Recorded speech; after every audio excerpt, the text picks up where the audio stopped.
Welcome to Date Like a French Woman, where we approach dating like a sacred healing journey rather than a quest.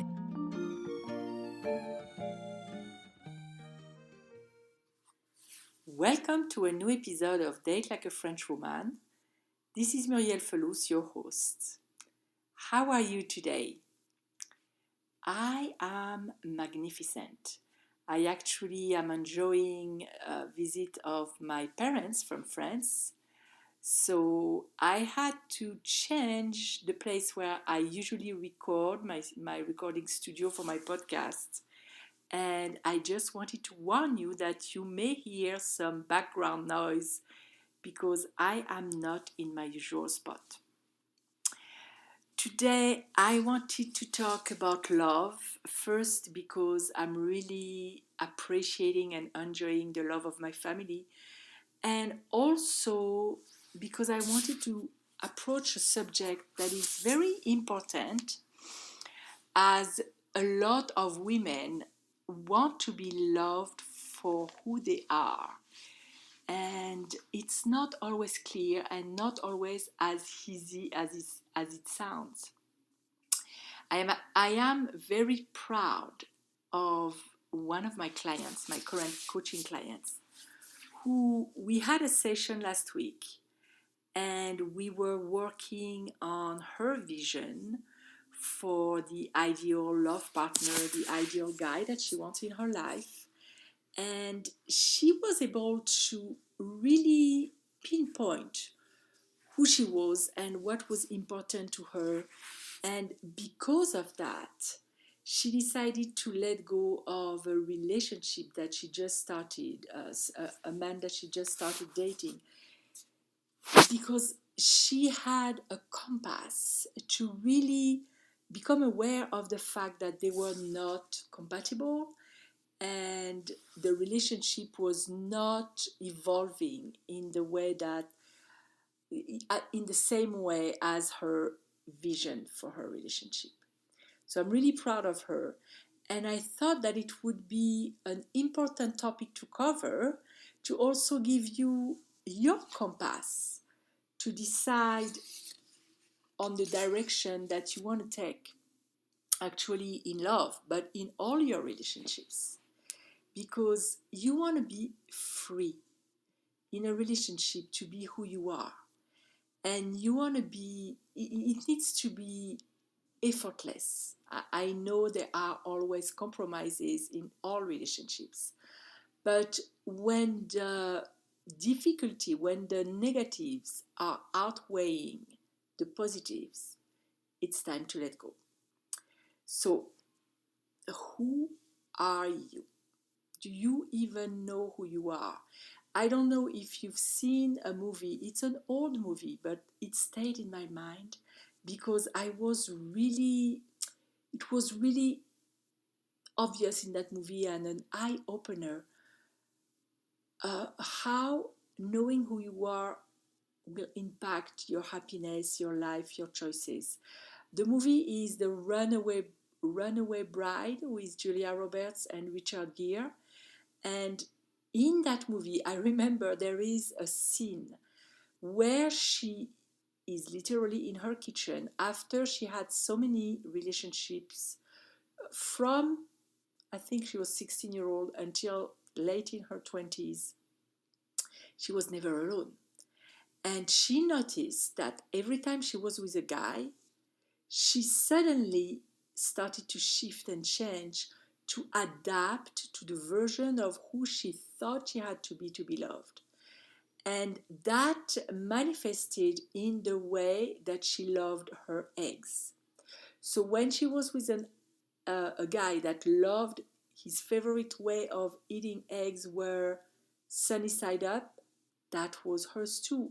When the guy loved poached eggs, suddenly that was hers too. And when the third one loved hard-boiled eggs, she shifted again. So when she ended up running away from her, I can't remember if it was third or fourth marriage, before she got to the altar because she was freaking out, since a part of her really realized that she was not aligned with what she really wanted and who she was really, without even knowing that consciously, she felt the urge of running in the other direction. Then she finds herself alone for a while, and she decides that because she had been with someone since she was 16-year-old and she never actually had time to explore who she was, she decided to go on an exploration. And she, in that scene, she literally cooked eggs in 4 or 5 different ways, sat down, and really came up with her own favorite way of eating eggs. That's such a great metaphor for our life. So I'm inviting you today to go on the same exploration. And even if you are in a happy dating relationship, or if you are even further away than that, if you are in a committed one, or if you want to explore your other relationships, like your friendships and um, all the other relationships in your life, I'm inviting you to discover what I call the map of you. And I would start here in the podcast with a little bit of investigation, and I invite you to go deeper with us with our Facebook live session this week, which will be today, because my podcast will be published one day late. I had something yesterday that came up and I couldn't publish it. So today at 6:30 p.m. Pacific time on facebook.com/date like a French woman, you will have the opportunity, whether live, if you want to join us live, or you can go after fact. You'll have the opportunity to go deeper in the process, because I'm going to share a few questions today here in the podcast, but I will share 5 different steps to really continue on the discovery of that map of you. So the first question is, of course, who are you? Who are you today? Can you sit down and come up with a description of who you are? What are your main traits? What do you know about yourself? And I would even take a piece of paper and write down. And you can write down as we do, automatic writing.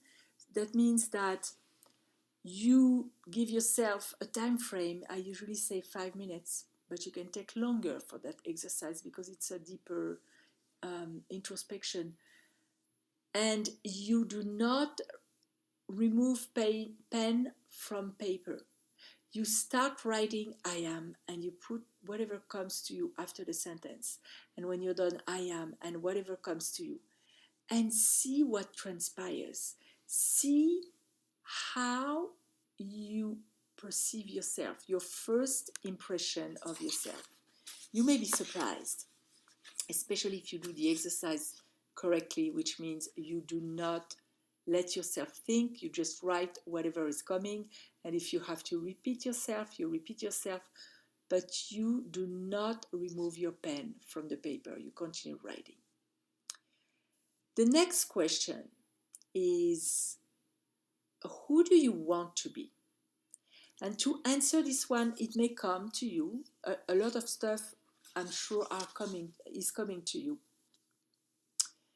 But I would go even deeper with, who in the world do you admire? Who in the world do you aspire to be like? I know one of my role models is Louise Hay. She was a positive, strong woman. She was compassionate, but she had very strong boundaries. She was someone who knew that your thoughts create your life. And I listened to her speeches. I attended some of her You Can Do It events here when they came in Las Vegas. And she even signed one of the books that I purchased. And you could feel her energy. She had a powerful energy.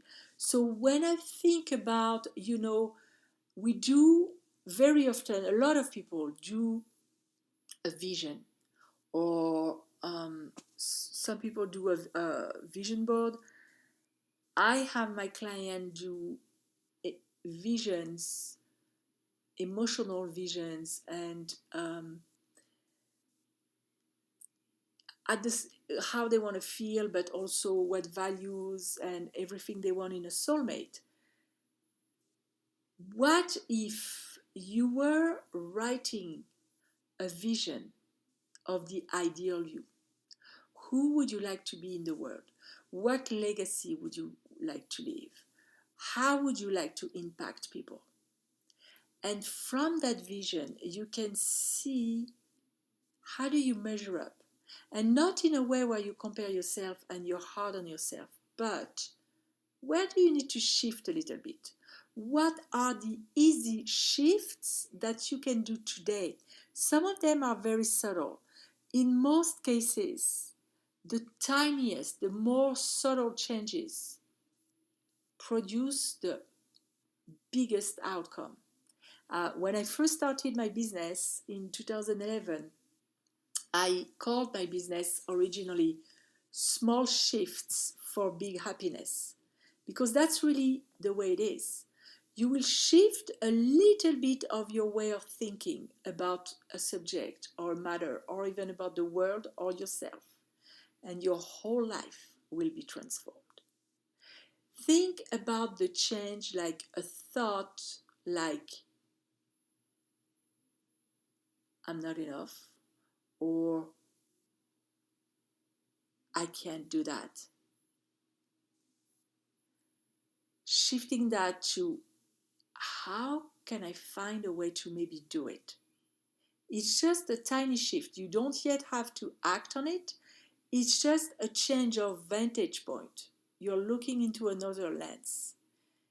Think about the impact, and no matter what the subject is, if we're talking about love, how can I find a way to maybe find the love that I long for? How can I find a way to live my dream in a way or another? Always staying flexible, of course, because the universe has sometimes a bigger plan and a better plan than ours most of the time. How can and I coach a lot of women who start businesses because there is the self-confidence and the presence aspect, which is the same in dating, really, and in a lot of areas in our life. How can I maybe build the business of my dreams? Just a tiny shift. You don't have to do much yet. You just have to be willing to open to the idea. A subtle change like that would create a huge result, a huge outcome, a different outcome. So, who do you want to be? What's your vision for your ideal self? Without perfectionism, without beating yourself up, compassion, possibilities. That's what you're after. Curiosity and possibilities. And the last question I would like to share with you today is, who do you need to be to attract what you want? What energy do you need to vibrate? If you could start being who you need to be in order to align, on the energy elevator, align with the floor where you want to live at, who do you need to be to vibrate at that level? Start talking as the person that would be that person that would vibrate at that level as often as you remember to. For example, let's say you're at work and you tend to usually talk with your coworkers or one of your good friend there about the negative aspects of your workplace or about the negative people or something that is not positive. What if instead of talking about that, which maintains the situation, that reality in your life, and release all the biochemicals of those negative emotions in your body,